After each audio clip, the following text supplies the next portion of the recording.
I'm preparing Piaz Ki Chattni, which I just chopped red onion, tomato. I added black pepper and salt. Now I'm going to add a little bit ketchup right here.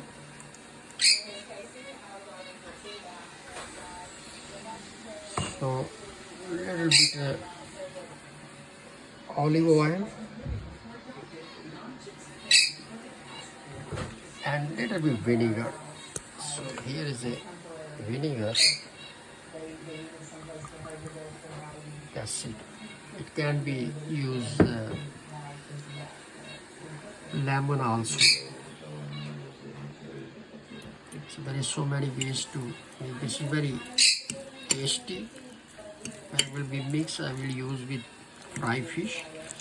It can be used this with any